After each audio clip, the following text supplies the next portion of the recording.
Magandang araw, Sir Bob. Ako si Jeron, laking probinsya ng Masbate. Gusto ko lang pong ikwento yung karanasan ko taong 2014 patungkol sa nabili kong second-hand na tricycle sa online. Kung naalala nyo yung sulit.com na naging OLX at ngayon ay Carousel na. Yun yung usong website noon ng mga bentahan ng mga second-hand bago pa mauso yung Facebook Marketplace. Taga Masbate rin yung may-ari ng sasakyan na yon. Nagkita kami sa bayan at doon kami nagkaliwaan. Yun bang iaabot niya yung susi sa akin ng tricycle niya at iaabot ko naman yung pera sa kanya kapag nagkasundo na kami. Maayos naman yung naging usapan at paghihiwalay. Sa atunayan, yung tricycle na nabili ko yung sinakyan ko na pabalik sa aming lugar. Naipon ko nga pala yung pambili ko sa pa-sideline sa binaboundaryhan kong tricycle ng isa sa malapit kong kaibigan.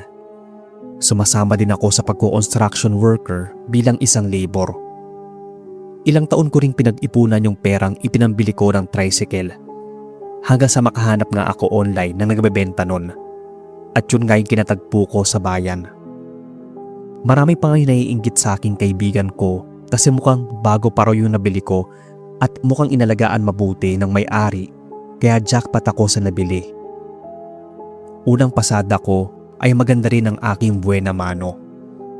Kumita ako ng mahigit 1,000 sa buong maghapon. Puro kasi arkila ang naging mga pasahero ko ng sunod-sunod kaya ipinagpalagay ko na swerte yung tricycle na nabili ko. Nasa mahigit 1 linggo din ang biyayang natatanggap ko mula sa pamamasada. Halos kalahati na nga ng perang pinambili ko ay nabawi ko na. Hindi na kasi ako pumapalya sa paradahan dahil hindi na ang tricycle na binaboundaryhan ko ang aking pinapasada. Magaling kasi akong mag-impok sa alkansya. Hindi ko talaga ginagalaw ang laman hanggat hindi ko naabot ang halaga na gusto kong pag-ipunan. Bale, tinatansya ko na lang ang laman nito base sa aking kalkulasyon. Pero sa likod ng swerte ay may kasunod palang mga kaganapan na hindi ko inaasahang mangyayari. Isang araw, habang namamasada ako at araw yun ng linggo kaya walang estudyanteng pasahero. Inabot na ako ng gabi pero hindi pa ako kumikita ng kahit 500 piso. Sobrang tumal lang araw na yun sa akin, Sir Bob. Yun kasi ang kauna-unahang pasada ko na wala akong halos kinita at napunta lang sa gasolina. Paikot-ikot lang ako sa lugar na pwede kong pagpasadahan pero sadyang walang pasahero. Nang mabagot ako ay saka pa lang ako nagpasyang umuwi para maapagpahinga. Habang binabagtas ko ang direksyon ng kalsada pa uwi sa bahay ay hindi ko alam pero bigla akong nakaramdam ng pangingilabot. Kakaiba yung lamig ng hangin na para bang pumapaikot lang sa buong katawan ko at hindi maalis-alis. Sa hindi inaasahang pangyayari, napatingin ako sa side mirror ng tricycle. Kitang-kita ko na may isang batang nakaupo sa backseat na duguan at naka-uniform na pang-estudyante. Masama din yung tingin niya sa akin na para bang may nagawa akong masama sa kanya. Pipikit sana ako para magdasal pero bigla kong naalala na nagmamaneho pala ako at baka mabangga pa ako't madisgrasya. Hindi ko rin naman maihinto yung tricycle. Ang ginawa ko na lang, pinilit kong ikalma ang sarili ko noong mga panahon na yon. Saka ko hinawakan ng krus ng aking kwintas sa leeg. Hinalikan ko ito habang nagdarasal sa aking isipan. Kayo na po ang bahala sa akin, sabi ko pa. Nakatuon ang mga mata ko sa kalsada. Nang muli kong tingnan ng side mirror ay wala na yung bata sa likod ko. Sa tansya ko, nasa edad 8 o 9 ang batang nagpakita sa akin. Pero ang uniforme nito ay pang-estudyante at hindi pamilyar. Hindi ko alam kung saan eskwelahan ito ginamit. Mabuti na lang at nakauwi ako nagdigtas ng gabing yon. Kinabukasan ay dinala ko yung tricycle sa simbahan. Naisip kong pabendisyonan ito at baka sakaling sa gagawin kong yun ay mawala ang multo ng batang nagpakita sa akin kagabi. Nasabi ko rin sa pare na nagbendisyon ng tricycle ang naranasan kong kababalaghan. Ang payo niya ay mas mabuting tanungin ko raw yung nagbenta sa akin nito at baka may alam siya sa nangyari sa batang nagpapakita. Kaagad kong binessage yung dating may-ari ng tricycle. Hinanap ko siya sa online shop group kung saan ko nakita yung post niya. Pero sa asamaang palad ay hindi ko na siya nakita pa. Sinubukan kong kontakin yung number niya. Nag-ring yon. Ilang segundo ay may sumagot mula sa kabilang linya. Kaagad ako nagpakilala. Hindi ito nakaimik at panandali ang tumahimik. Pero makaraan ng ilang sandali ay nagsalita na rin ito. Sinabing kung tungkol sa kababalaghang nangyari sa tricycle ang itatanong ko ay wala raw akong mapapalang sagot mula sa kanya. Sa kanya ako pinatayan ng tawag. Sa inasal niyang yon ay umigting yung hinala ko na may nangyaring hindi maganda gamit yung tricycle na nabili ko. Gusto ko sanang ipaimbestiga ito sa mga pulis pero wala naman akong pruweba. Hindi ko rin alam yung eksaktong tirahan ng nagbenta nito sa akin at baka ako pa ang madiin at mapasama. Ngunit yung mga sumunod na tagpo ay hindi ko lubos maisip ng mga panahon na yon na yun ang magbibigay kalinawagan sa lahat ng aking mga katanungan. Ang lubos na akala ko, hindi na magpapakita yung multo ng bata na umangkas sa tricycle dahil nga napabendisyonan na ito. Ilang araw din naman itong hindi nagpakita sa akin. Pero nagkamali ako. Makalipas ng ilang araw ay muli itong nagpakita. Siguro bandang 8:30 na yun ng gabi. Pauwi na ako galing sa isang barangay kung saan ko hinatid yung pasaherong umarkila sa akin. Nang magpakita ulit sa side mirror yung multo ng bata. Sa pagkakataong yon ay buong tapang kong nilabanan yung takot ko. Tinanong ko siya kung ano bang kailangan niya at kung bakit siya nagpapakita. Nakita ko na lang na lumuluha ito ng dugo. Pagkatapos ay hinawakan niya ako sa batok. Parang panandali ang nablangko yung utak ko. Nang magkaroon ulit ako ng aninag, ay kita ko kung paano nasagasaan at kalat ka rin ng isang lalaking driver ang isang batang estudyante sa gitna ng kalsada. Nang maaninag ko yung mukha ng driver at ang gamit itong tricycle, ay dito ko namukaan kung sino yon. Walang iba kung hindi yung lalaking nagbenta sa akin ng tricycle at ang tricycle din mismo na nabili ko ang siyang ginamit sa krimen. Nakilala ko rin ang lugar kung saan nangyari ang insidente. Mukha rin kasing sinadya ng lalaki na sagasaan ang bata ayon sa nakita ko. At ang matapos kong makita ang lahat ay bumalik na ako sa realidad. Natagpuan ko na lang yung sarili ko na nasa gitna ng kalsada. May sugat sa ulo at yung tricycle ko ay naasemplang sa isang poste ng ilaw. May mga rumescue sa akin pero iba ang sinumbong ko. Yung tungkol sa batang biktima ng hit and run. Itinuro ko sa mga rumisponding pulis ang lugar kung saan nila makikita ang labi ng batang multo at kung saan nakabaon ang mga ebidensya na ginamit sa paghuhukay ng pinaglibingan sa batang estudyante. Basta sinabi ko lang yon kahit wala naman akong hawak na ebidensya maliban sa tricycle na nabili ko at sa pagkakakilanlan at number ng lalaking nagbenta sa akin nito. Kaagad nilang kinumpiska ang mga yon at natuntun din nila kung saan nakatira ang lalaking tinuturo kong sospek. Nang ilatag nila sa harapan niya ang ebidensya, ay laking pasalamat ko sa Diyos dahil hindi na siya nagkaila pa. Inamin niya ang nagawang krimen. Nagawa daw niya yon dahil ang batang pinatay niya ay nambubuli di umano sa anak niya sa eskwelahan. At kada uuwi ng bahay ang anak ay umiiyak ito at nagsusumbong na inaway na naman siya ng kaklase niya. Nang makita niya ang bata naglalakad sa kalsada na laging nangaasar sa kanyang anak, ay nandilim daw ang paningin niya kaya niya ito sinagasaan. Sa takot na may baka makakita, ay mabilis niyang binuhat ang dugo ang bata sa kanya dinala sa likod ng malaking puno. Umalis siya. At pagbalik ay may dala na siyang mga panghukay at dito niya sikretong inilibing ang labi ng kanyang pinatay na estudyante. Dahil sa kanyang pag-amin ay nabigyan hustisya ang pagkamatay ng batang multo. Dinala ng mga pulis ang kanyang mga labi sa nangungulila niyang mga magulang na matagal ng panahon. Hindi ko na alam ang sumunod pang nangyari. Basta ang alam ko lang ay nakulong ang gumawa sa kanya ng hindi maganda at nabigyan ng hustisya. Kaya simula nung araw na yon ay hindi ko na siya naramdaman pa o nakita pang muli.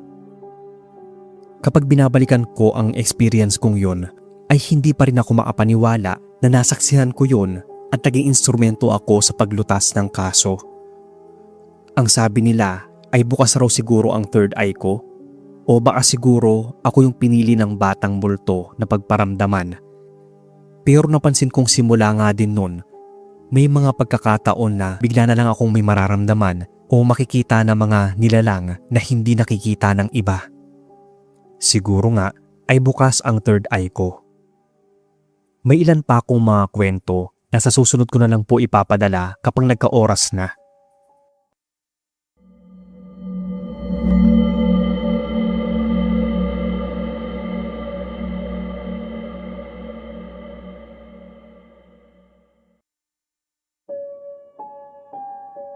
Hello po Sir Bob at sa mga listeners nyo. Nakapagsulat ako dahil gusto ko ring ibahagi itong kwento ko noong namamasada pa lang ako taong 1995 sa edad na 21. Ako nga pala si Roger, laking kabuluan sa may Kalayan. Sariwa pa sa alaala ko yung kaganapang yon nang minsang ginabi ako ng pamamasada. Pagmamay-ari ni Itay ang minamaneho ko noong tricycle at ang boundary ko lang noon ay 50. Malaki pa noon ang halaga ng pera. Kapag may 50 ka na, parang nasa ilang daan na rin yun ngayon. Nasa 10 o 15 pesos pa lang ang halaga noon ng 1 kilong bigas. Ang noodles ay 7 pesos, samantalang ang sardinas ay 12. Ang sukling sa isa 50 ay nabibili pa noon ng Pop Cola. Ito kasing sikat na soft drinks noong 90s. Pasensya na Sir Bob, pero hindi naman tungkol sa presyo dadaloy ang kwento ko. Bigla ko lang kasing nabalikan. Itong kwento ay ang nangyaring katatakutan isang gabi sa aking pamamasada. Nagkaroon ako noon ng isang lalaking pasahero na ni minsan ay hindi ko nakitang ngumiti. Itim ang damit at pantalon nito. Napakaseryoso ng muka. At kapag tinanong ko kung saan siya papunta o saan ko siya dadalhin, ay tinuturo lang niya yung direksyon aking lilikuan. Siyempre, pasahero, kaya sinunod ko lang yung instructions niya. Sa huling nilikuan namin, putol na ang kalsada. Rough road na ang kasunod. Umangal ako, pero sa kauna-unahang pagkakataon ay nagsalita siya. Ang sabi niya ay dadagdagan daw niya ang bayad, ihatid lang daw siya sa kanyang bahay. Kaya muli kong pinaandar yung tricycle. Nag-aalinlangan man ay tinumbok ko at pinagtiyagaang bagtasin ang napakabatong daanan. Halos magkauntog-untog na nga yung pasahero ko sa sidecar. Subalit wala pa rin siyang reaksyon. Diretso lang yung tingin niya sa daan. Makalipas ang ilang minuto, may natanaw akong parang maliit pero liblib na baryo. Doon ako nakahinga ng maluwag at palagay ko noon ay doon ang destinasyon ng pasahero ko. Yun yung una kong mabisita ang lugar. Subalit hindi pa kami lubusang nakakalapit doon, muli kong narinig na nagsalita yung lalaki. Ang sabi niya ay ipara ko raw. Kaagad naman akong sumunod. Lumabas siya ng tricycle, sa kanya ako tiningnan habang naatayo. Kinilabutan ako sa tingin niyang yon, pero naglakas loob pa rin akong tanungin ang pamasahe niya. Imbis na pera ang inilabas niya, ay yung matatalas na pangil mula sa kanyang bibig ang lumabas. Marahan siyang naglakad papalapit sa akin. Pero sa takot ko ay hindi ko sinasadyang mapihit ko ang silinyador ng tricycle. Nabangga ang lalaki sa nakaladkad sa ilalim ng sidecar. Sa takot ko ay mas binilisan ko pa kahit halos humuwalay na ako sa motorsiklo dahil sa sobrang pagkakatagtag ng mabatong kalsada. Nilingon ko yung lalaking nakawala sa ilalim ng tricycle ko. Gumulong ito sa kalsada sa kahumandusay. Ang sabi ko pa nga, Diyos ko, napatay ko yata. Sabay tigil ko ng sasakyan. Subalit makaraan ng ilang segundo ay tumayo ang lalaki na para bang walang nangyari. Tumingin ito muli sa direksyon ko. Nangilabot ako. Ako naman ay muling pinaandar ang tricycle. Kitang-kita ko mula sa side mirror habang papalayo ako yung paghabol sa akin ng lalaki. Napakatuling niya at para bang hindi napapagod. Hindi naman ako nagpabaya dahil mahirap na. Tiyak kasi na kapag naabutan ako ng lalaking yun, pwede akong mapahamak sa mismong mga kamay niya. Nanghihinala na kasi ako na hindi normal na tao yun, kundi isang aswang. Nang makalapit ako sa maliit na baryong tinahak ko, ay sumigaw ako ng saklolo. May mga ibang lumabas at sumalubong sa akin. Pagtingin ko sa likod ko ay wala na yung lalaking humahabol sa akin. Saka lang ako nakahinga ng maluwag nang maiparada ko na yung tricycle at makasalubong ng mga taong lumabas. May nag-abot sa akin ng tubig na kaagad ko namang ininom. Nang kumalma na ay dito ko na sinagot ang mga tanong nila sa akin. Doon ko na naikwento. Sinabi ko sa kanila na isang lalaki ang naging pasahero ko. Sa direksyon yun niya ako dinala. Pero nang maalapit na sa baryo nila ay bigla itong pumara at nang maababa, sumama ang tingin nito sa akin habang may mga pangil na nakausti sa kanyang mga labi. Dahil sa takot kako ay napihit ko ang silinyador saka ko siya nabangga at nakaladkad. Akala ko nga ay napatay ko pero hindi pa pala. At yun nga, hinabol ako. Isinalarawan ko rin sa kanila yung itsura ng lalaki. Yung matandang babae na kaharap ko ang nagsalita. Ayon dito, ang humabol daw sa akin ay pagala-gala raw sa kanilang lugar. Isa raw yung aswang. Nagpapanggap na isang pasahero para maapambiktima ng mga tricycle driver. Sumasalakay daw ito sa kanilang baryo kapag sapit ng gabi. Kaya pala napansin ko na may mga hawak na armas yung ibang mga kalakihan dahil gabi na. Inaya naman ako ng isang lalaking kaidaran ko na tumuloy muna sa kanilang tahanan at doon na magpalipas ng gabi. Ang ipinagtaka ko lang nun ay kung bakit may malaking kawa at may mga panggatong at silab sa ilalim ng mga ito. Puno rin yun ng tubig na para bang may lulutuin sila. Mabilis rumihistro sa isipan ko yung napanood kong horror movie kung saan pinagbidahan ni na Manilyn Reyes at Ana Roses. Parang katulad ng sa eksena ay baka maranasan ko rin yon. Sinabi ko sa sarili na kailangan kong umalis agad doon at hindi maging pagkain ng mga aswang. Kung totoo nga na aswang ang lahat ng naatira sa baryong yon. Kumuha ako ng magandang tiyempo para maatakas at maasakay sa tricycle. Nang maasiguro akong tahimik at walang tao sa labas, ay kumaripas ako ng takbo papunta sa aking sasakyan. Nanginginig pa akong natataranta habang pinapasok ang susi. Pero nagulat ako nang mula sa sidecar ay magsalita ang lalaking nagpatuloy sa akin. Ang sabi niya, pumasok na raw ako sa loob. Mali ang hinala ko raw kasi hindi sila mga aswang. Natatawa pa siyang bumalik sa pagkaasandal sa upuan ng tricycle. Tinanong ko naman kung saan nila gagamitin yung malalaking kawa na may lamang tubig. Itinuro niya sa akin ang kinaroroonan ng mga baboy ramo. Bago daw nila ito dalhin sa bayan para ibenta, ay pinapakuluan daw muna nila ito para hindi malansa kinabukasan.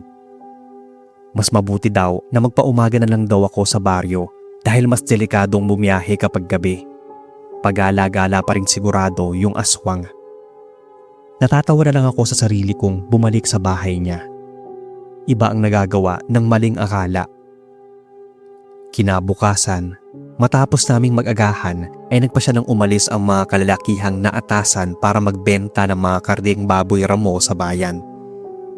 Tutal daw naroon na rin ako, sa akin na lang daw sila sasakay at aarkilahin yung tricycle ko. Pumayag naman ako. Pero ang sabi ko ay wag nang magbayad. Tutal naman, pinatuloy nila ako sa baryo magdamag at pinakain pa. Iniligtas din naman nila ako mula sa aswang. Pagkalagay nila ng mga batya ng baboy ramo, ay bumiyahe na kami. Sa daanan ay may napansin kaming nakaharang na lalaki. Namukaan naman yon ng isa sa mga kasama ko at sinabi niyang yung aswang na humabol sa akin kagabi yung nakatayong yon. Baka raw hindi nito matanggap na nakawala ako sa kanya Kaya hinihintay ako nito paglabas ng baryo kahit umaga na. Sinabihan ako na huwag titigil sa pagpapatakbo ng tricycle na ginawa ko naman. Mabuti na lang din at na-full tank ko yung gasolina kahapon kaya kumpiyansa akong hindi kami mauubusan. Mas pinaharurot ko pa ang tricycle kahit mabato ang kalsada. Inilabas naman ng mga lalaking kasama ko yung dala nilang itak na sobrang talas. Yun yung ginamit nilang pangkatay sa mga hayop. Matapang naman yung lalaking aswang na para bang desperado ito sa labis na gutom. Sinagasaan ko ito pero ginamit niya yung lakas niya para harangan kami. Dumungaw sa labas ng tricycle yung isa sa mga lalaki at tinaga yung aswang. Nag-iwan yun ng malaking sugat sa balikat ng aswang kaya dali-dali itong gumilid. Doon na namin ito tuluyang nalagpasan pero humabol pa rin ito. Yung isa sa mga kasama ko, ipinatigil yung tricycle. Tiningnan ko ang isa sa tabi niya at ang nakaangkas sa likod ko, kaya tumigil naman ako. Buwaba sila, saka hinarap yung aswang. Walang habas nila itong pinagtataga. Sa atunayan, malakas yung aswang at gumaganti talaga ito. Pero hindi niya kinaya yung mga lalaki. Kinilabutan at nanlamig ang buo kong katawan dahil nang pabagsakin nila ito ay pinagtataga nila ang leeg nito hanggang sa mapugutan ng ulo. Dinala nila ang wala ng buhay nitong katawan sa gilid ng kalsada kung saan may matatayog na mga talahib. Doon nila iniwan ang bangkay ng aswang na nagkalasog-lasog na dahil sa ginawa nila. Saka kami nagpatuloy sa pagbabiyahe. Yun ang unang beses na makakita ako ng aswang at yun din ang unang beses na makakita ako ng may pinapatay sa harap ko. Kaya grabing sindak ang naramdaman ko. Medyo nailang pa nga ako sa mga kasama dahil sa nagawa nila. Nang maarating kami sa bayan, mas gusto kong maniwalang mababait sila at yung aswang lang talaga ang punteriya nila dahil nga nanggugulo sa kanilang baryo. Ginasolinahan nila yung tricycle ko at binigyan pa ako ng pera. Hindi naman na ako nakatanggi pa at baka magalit pa sila sa akin. Sunod akong katayin. Maayos naman yung paalaman namin sa isa't isa. Sinabi nila na pwede akong mamasyal sa kanilang baryo maski anong oras kong gustuhin. Tutal naman ay napas lang na nila yung aswang. Sa totoo lang, Sir Bob, ay gusto ko talagang mamasyal sa kanilang baryo. Pero nauunahan ako ng takot na baka may iba pang aswang na naghihintay sa akin para maaganti. Isa pa, kahit mabait ang payikitungo nila sa akin, may parte sa isip ko na alangan nang makasama sila.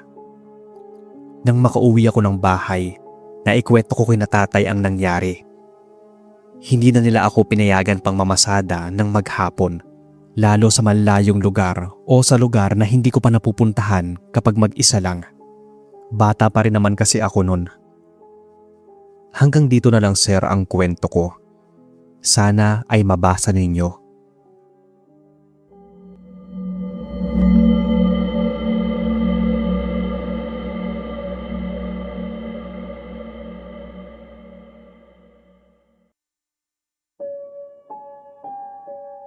Hello po, Sir Bob.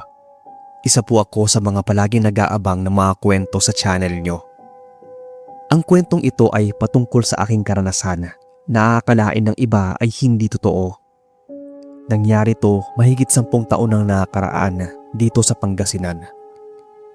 Gabi na noon ay nagtutulak pa rin ako ng tricycle. Galing ako sa pamamasada pero aksidente akong naflatan at sa hindi pa mataong lugar at walang kabahayan. Nakakaramdam na rin ako ng takot noong mga sandaling yun kasi parang may nanonood lang sa akin. Basta may ganun akong pakiramdam. Para mawala yung takot ko, kumanta-kanta muna ako para malibang ang sarili. Pawisan na rin ako noong mga sandaling yon dahil sa pagod.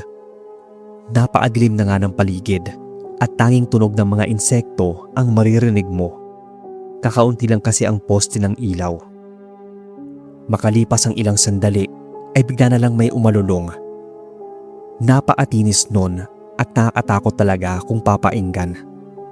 Para siyang tunog ng asong nanggigigil. Nagmumula yon sa may bandang likuran sa hindi kalayuan. Maski tingnan ko ay wala akong maaninag. Binuksan ko yung ilaw ng tricycle pero harapan lang nito ang naiilawan. Ilang saglit pa, may malakas na bumusina mula sa hulihan. Pagtingin ko ay may nakita akong rumaragasang sasakyan. Panay ang busina nito at sa harap ay may nakatayong nilalang. Base sa tingin ko ay may mahaba itong mga kuko at kulubot ang muka. Magulo din ang buhok at may mahabang dila. Nabanggayo ng sasakyan at hindi ko na alam kung anong sumunod na nangyari dahil nagtago ako sa likod ng tricycle ko. Nang makalayo ang kotse ay doon lang ako nakatayo. Magpapatuloy na sana ako sa pagtutulak ng tricycle nang mahagip ng ilaw ng motor ang isang nagkalasog-lasog na katawan. Hindi ko matukoy kung tao ba yon o hayop. May bakas din ng mga dugo sa kalsada na nagkalat. Dahil sa hindi ko na talaga nakayanan yung takot, wala na akong pakialam kung mararan flat na yung gulong ko at kahit gumastos pa ako ng mahal kinabukasan. Ang importante ay makauwi na ako. Unang beses ko kasing maka-encounter ng ganong kaganapan kaya ganun na lang yung naramdaman kong hilakbot. Pagkagarahe ko ng tricycle ay dumiretso muna ako ng banyo para maghugas ng sarili. Narinig kong bumukas yung pinto ng kwarto. Kasunod nun ay yung boses ng asawa ko na tinatawag ako. Pagkalabas ko ay sinalubong niya ako ng yakap na nakasanayan na niyang gawin pagka-uwi ko ng bahay. Ikinuwento ko sa kanya yung naging karanasan ko. Pati siya ay kinilabutan sa nalaman. Pinatotohanan ko pa ito nang ipakita ko sa kanya yung flat kong gulong. Hindi ko napansin kanina na sa gilid ng tricycle ko ay may bahid din ng mga dugo. Siguro ay galing yun sa nasagasaang nilalang kanina nang rumaragas ang sasakyan. Sinabi sa akin ng asawa ko na bukas daw ay subukan naming puntahan dalawa yung lugar dahil baka inosenteng tao ang nasagasaan. Baka kailangan ng tulong at walang makakitang iba dahil hindi naman laging nadadaanan yung kalsadang yon. Ganoon na nga yung ginawa namin pagkatapos kong ipaayos yung gulong ng tricycle. Natatandaan ko naman yung lugar na yon. Pero nang maarating kami ay wala ni isang bakas ng krimeng naganap.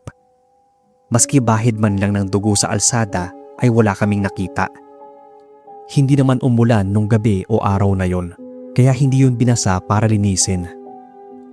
Sa unahan naman nun ay minakita kaming mangilan-ngilan na bahay.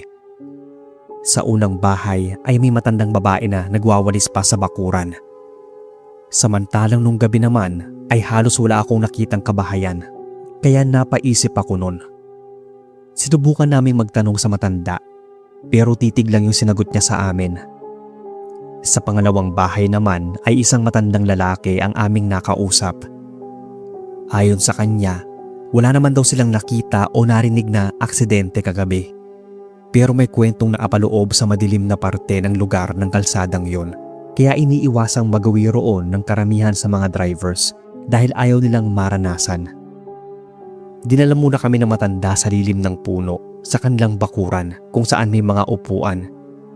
Doon siya nagsimulang magkwento. Ayon sa kanya ay may ibang dimensyon daw di umano ang nasabing kalsada na sa tuwing 10 oras ng gabi lumilitaw. Lahat daw ng nakakapasok sa dimensyong iyon ay pinaglalaroan ng mga elemento, laman lupa, maski natiktik. Ang tanging kailangan daw na gawin ay bumusina ng malakas at huwag hihinto maski may marinig kang kalabog sa unahan ng sasakyan mo. Ang pagbubusina ay tanda raw ng paghingi ng pahintulot na dadaan doon. Iisa pa lang daw ang nakapagpatunay sa ababalaghang nangyayaring yon. Yung anak daw ng matandang babaeng kapitbahay niya na una naming nakausap pero hindi nagbigay impormasyon. Sa kaso ko raw, talagang napaglaruan ako ng elemento. Bukod doon ay maaaring nakursunadahan daw ako ng tiktik. Naikwento ko rin kasi yung karanasan ko agabi. Kung wala daw sasakyan na rumaragasang panay ang busina, ay tiyak napahamak na ako. Matapos malinawan ang lahat ng aming katanungan, nagpasya na kaming magpaalam na. Malugod naman kaming pinayagan ng matandang nakausap namin at sinabi na kung maaari, iwasan o wag na lang kaming bumalik sa alsadang yon. Kung wala namang pamimilian, ay bumusina na lang daw ng maraming beses at wag hihinto kahit anong mangyari. Sa takot ko nga, pati pagmamaneho ko ng tricycle ay naapektuhan. Naghanap na ako ng buyer makalipas ng ilang araw.